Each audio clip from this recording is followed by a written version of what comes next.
YouTube, what's going on, and welcome to the 23rd episode of my FIFA 16 Boca Juniors Career Mode. In today's episode, we are going to be playing for Barclays Premier League as we are in the end of December and going into the start of January, so no Champions League games, and the FA Cup is about to start. So we start off this game against Newcastle United in the 6th minute. It was a poor goal kick from Willy Caballero, and unfortunately an even poorer save attempt by the Argentinian goalkeeper.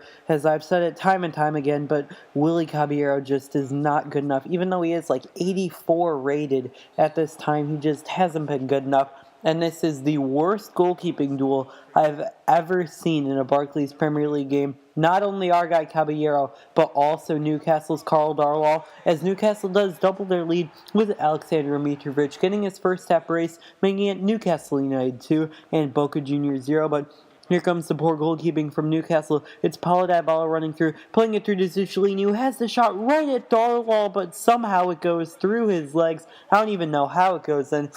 But Bruno Zuccolini, he's been a bit lucky, you could say, scoring the 6 goals in one game and now scoring again right here, continuing his great run of form, cutting Newcastle's lead in half, making it Newcastle United 2 and Boca Juniors 1. Paulo Dybala ran through, did a nice couple ball rolls, and then had the shot the near post, and there is no reason why Karl Darwall shouldn't be keeping that out of his net.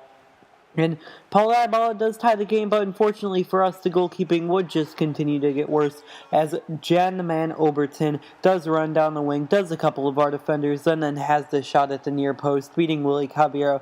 So the poor goalkeeping went all the way around, and unfortunately for us, Newcastle won the goalkeeping battle, which isn't surprising because Willy Caballero doesn't win the goalkeeping battle very often.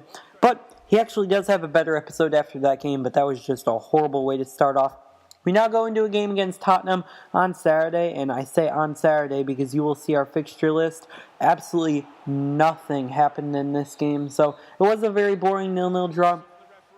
But we do have 2 more games in the next 4 days, all against London clubs. So we play Tottenham on Saturday, Arsenal on Monday after having Sunday off, and then West Ham on Wednesday after having Tuesday off. A ridiculous amount of games in such a short period of time, as Arsenal have the shot right here with Hamsik. It does get saved. Once again, it falls to Theo Walcott, who tries to give it up to Cavani, but unfortunately the Uruguayan striker cannot collect it. Walcott would try to score again as he's running down the wing. He cuts past Nicolas Otamendi. He has the shot, but unfortunately for him, it is a good save by Willy Caballero. I do say he is better in these next 3 games than he was against Newcastle United.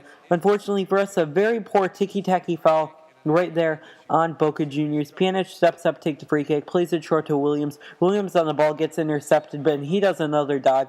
Another ticky-tacky foul, and I think everybody knows what's going to happen. 2 ticky-tacky fouls go Arsenal's way, and then Edison Cavani launches the ensuing free kick into the back of the net, making it Arsenal 1 and Boca Juniors 0. So very disappointing to go down to 2 very poor fouls and then Arsenal converting on their chance. But we would run through Bruno Zuccolini, fake shotting around the German giant Per Mertesacker, having the finesse shot past the Arsenal goalkeeper, tying it up, making it Boca Juniors 1 and Arsenal 1, and that would be the end of the first half. So the average first half for us, we have gone down in every game against Arsenal, but we have won every game against Arsenal, so hopefully we can keep that trend up. But unfortunately for us, the ticky-tacky fouls do continue to haunt us. Fortunately, there was no goal for Arsenal on that play. But Felipe Caicedo's run down the wing. He fake shots around one Arsenal defender, has a shot, it's deflected, looks like it's about going, saved off the line, falls to Carlos Tevez, and his left-footed effort is not saved off the line, as his goal does make it Boca Juniors 2 and Arsenal 1. And just like the previous 2 times we played Arsenal, we've gone down and now we have a lead. So we're looking to make it 3 times out of 3, going down and getting a victory over Arsenal in the league. But Arsenal had other plans as Mark Hamsik, the Slovenian, finds Aaron Ramsey as the Welshman's effort is denied by Willy Caballero, who has had actually a pretty fine game in goal so far.